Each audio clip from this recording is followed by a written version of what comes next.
So let's jump right in and take apart this Kershaw Chill flipper. I started by removing the three small screws on the spine before moving on to the main pivot screw. This knife was really gummed up and neglected over the years, and it was a little difficult to separate. There was another screw on the backside that was holding the frame. I did not notice or remove it until later. There are three screws on the spine, one on the pivot, one spine screw on the backside, and two on the pocket clip. Seven screws total.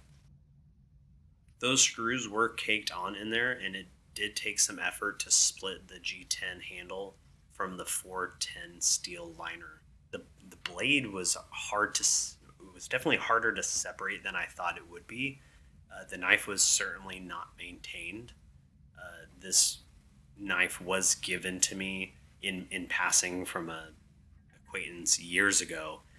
They were not a knife person, and I like knives, so I took it.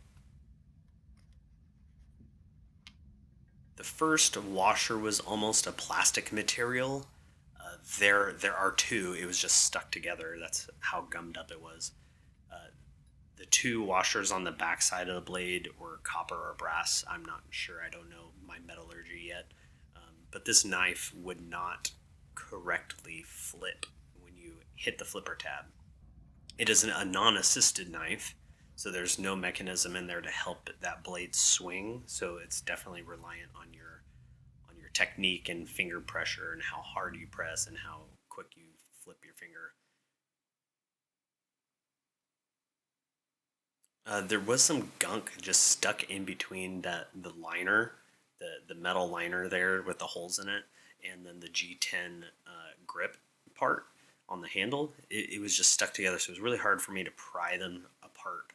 And again, remember, I'm trying to do it slowly and carefully. I, I don't want anything to get lost. Um, I want to be able to put this knife back together.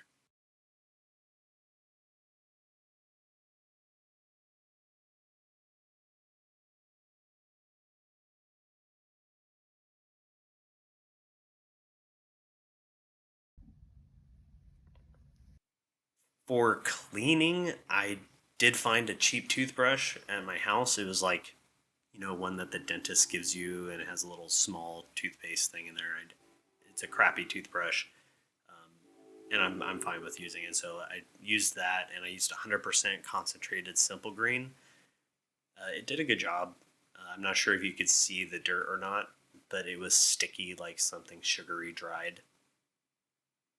Um, I was thinking about throwing everything in an ultrasonic cleaner to break it up, or even use a steam cleaner. Those work really well for sticky gunk. If you don't have a steam cleaner, um, and you don't have an ultrasonic cleaner, just use a toothbrush. That's why I used it.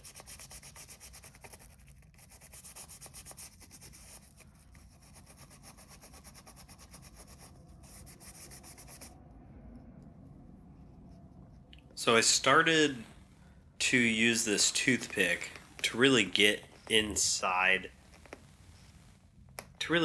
of those screw holes, because the screws in, like, I guess the bushing that would go between them, they were stuck. So that toothpick really got some. Look at that gunk. Really started to get in between there. I just want to make sure once I did put it back together, it was all good.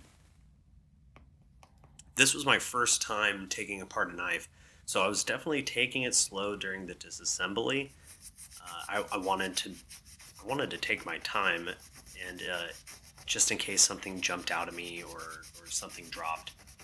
This knife does not have any springs or torsion bars in it, so this is a really good beginner knife to start on. I do want to mention that I am missing some film. I guess you would say some recordings. I wasn't able to get my iCloud to sync up with all the clips, so you're going to be missing some of the cleaning. I ended up getting a little frustrated, and I went in my garage and found a Scotch Brite pad. I just cut a little bit off of that, it did work better. For the difficult to remove, it was, there was still some stuff really caked on there. I ended up using a metal pick from Harbor Freight to scratch it off. The metal pick that looks like dental tools. That really helped me get in there, really fine tip and scratch the gunk away.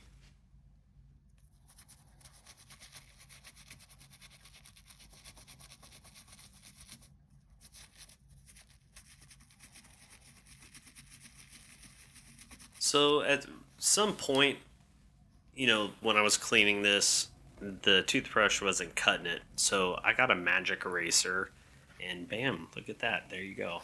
So I just cut a little section, um, easier to use. And it came in really helpful with cleaning these washers. Um, it allowed me to get something that was somewhat abrasive and to really kind of get so there was the gunk on the washers, so it really helped remove that. So I was using my finger to hold it in place, get that gunk off the washer, and then I was drying it off and just inspecting it. And it came out really good. I'm actually really happy that that worked. I took the screws and I just held onto the threads and pinched and then rotated the screw in and out to really get those threads cleaned.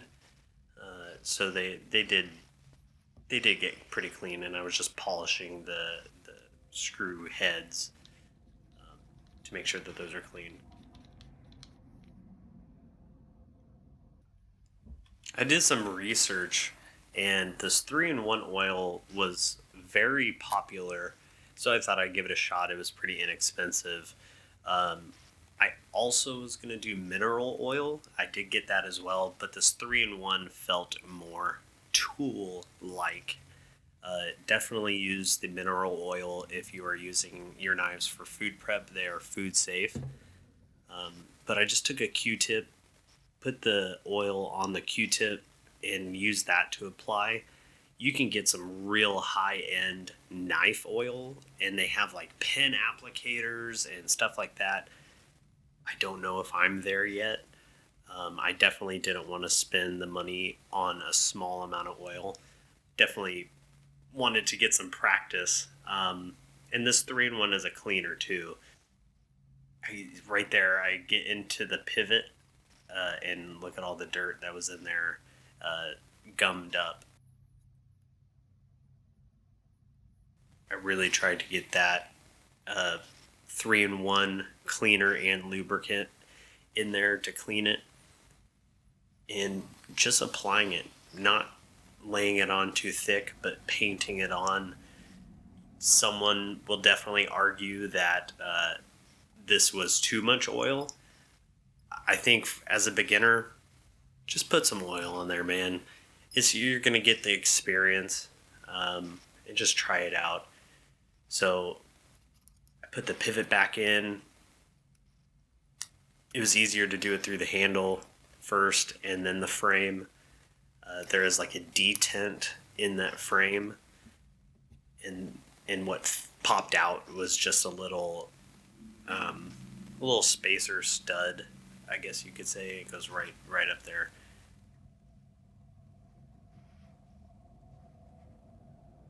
So my thought was apply oil to the liner, which I already did, and then to the face of the washer, just so I could each metal piece touching would have some lubrication.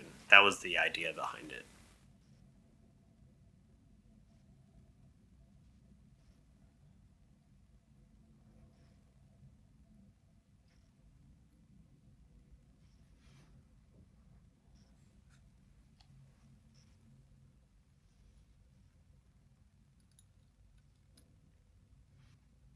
And the blade slid on no problem. Went ahead and just applied some more oil, dabbed it on. I'm sure there's some people that are looking at that Q-tip and going, hey man, that's dirty. I'm not too concerned. It's definitely a better situation than it was in. And there's that plastic, it's kind of plasticky washer. So I just wanted to make sure that one had some lubrication as well.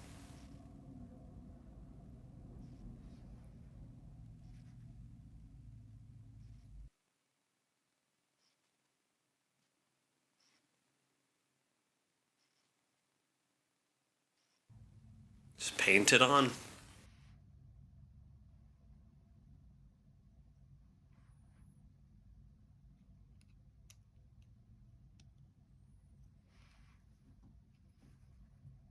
In goes the pivot screw.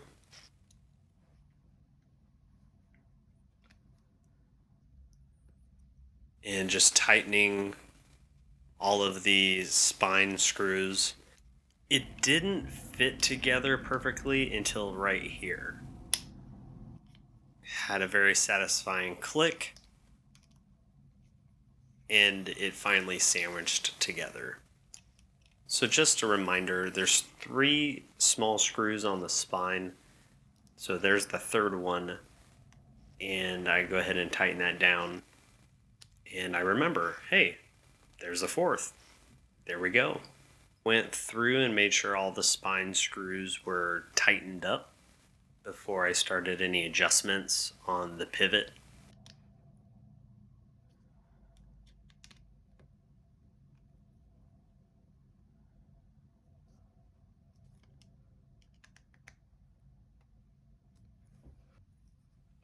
And here we go, closing the knife very slowly.